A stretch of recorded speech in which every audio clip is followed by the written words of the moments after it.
Hello everyone, my name is Ryan Cam, and welcome back to the AFI project. Today we're going to be taking a look at Swing Time. This was directed by George Stevens, who directed many movies, including one of my favorite westerns in Shane, of which I've already covered in the AFI project, and this movie starred Fred Astaire and Ginger Rogers. And it tells the story of a dancer, played by Fred Astaire, who is intent on leaving show business behind in order to get married.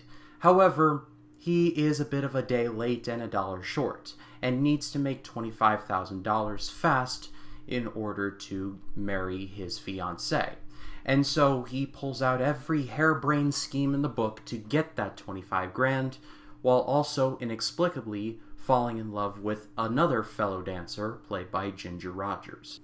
This is another case where I do have to address a bit of an elephant in the room, and that there is a scene in this movie that features Fred Astaire in blackface. Now, with as much context as possible, this dance number with said blackface was made in tribute, at least in the movie and seemingly in real life, to Bill Bojangles Robinson, who was the highest paid black entertainer in the first half of the 20th century.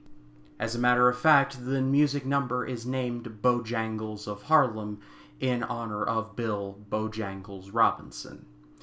So with all of that aside, it's still blackface, and yeah, it ages like milk.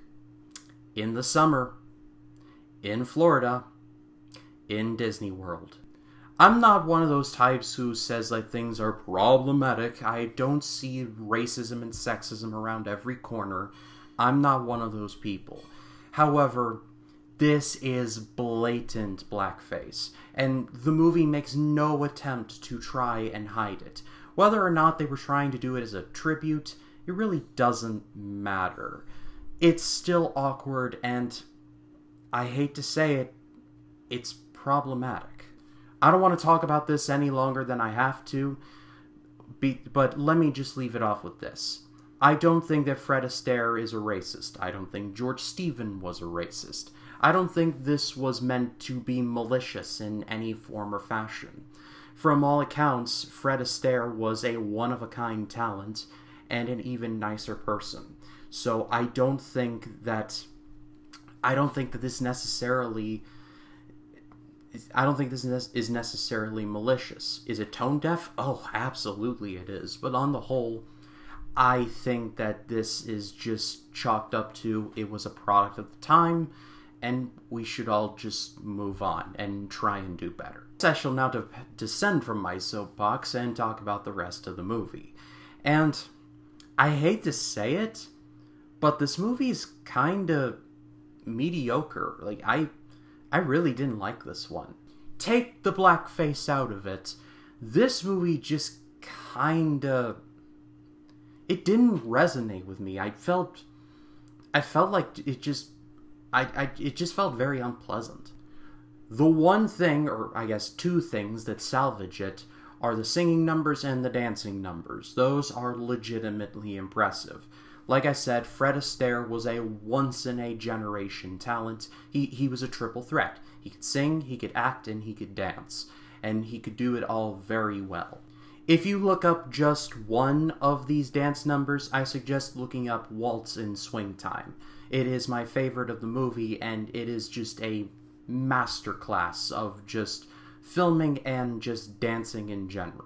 The rest of the numbers are really good, but this one was the best, in my opinion. And that's really the only thing that really kept me watching, because like I said, this movie just felt very unpleasant for me.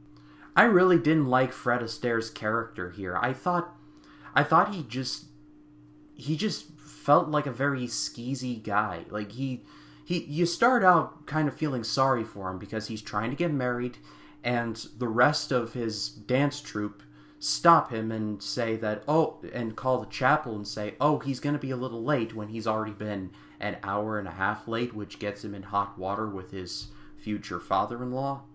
But then when you realize he just tries and go through every harebrained scheme in the book, like, your likability for him, or at least for me, just went way down. You're with him throughout the entire movie, and yeah, he overstays his welcome. At least with someone like, say, Don Lockwood in Singin' in the Rain, to use another musical as a comparison.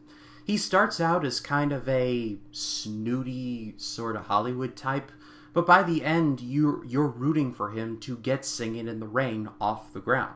Fred Astaire in this movie uses his father in his schemes on more than one occasion, and just on the whole, I just felt no sympathy for him. This movie had, like, no warmth. It just, I don't know, it just, like I said, it just felt unpleasant. I don't really want to talk about this movie anymore. Out of all of the movies on the AFI project, this is probably the one that I've disliked the most. And there are some others, like Streetcar Named Desire and Intolerance, but at least in those, they had great acting and beautiful sets, respectively. Here, minus the dance numbers, there's really nothing to this. I suggest watching this for like a historical purpose, but on the whole, you can skip this one. Watch Holiday Inn instead. But that is all for me. Thank you so much as always for watching. Very uncomfortable subject material, but those are my honest feelings about it. I didn't want to dwell on it any longer than I had to, but I felt the need to address it anyway. And it was what it was. But next time on the AFI project, we're going to be talking about something far better. Talking about one of the best performances from one of the best actresses of all time, Meryl Streep. It's 1982's Sophie's Choice. But if you like this video, please be sure to leave a like, comment your thoughts down below, and if you like this video and you want to see more like it, hit the subscribe button and click the bell to allow notifications. That way, when a new video drops, you'll be the first to know about it. My name is Ryan Cam. I'll see you in the next one.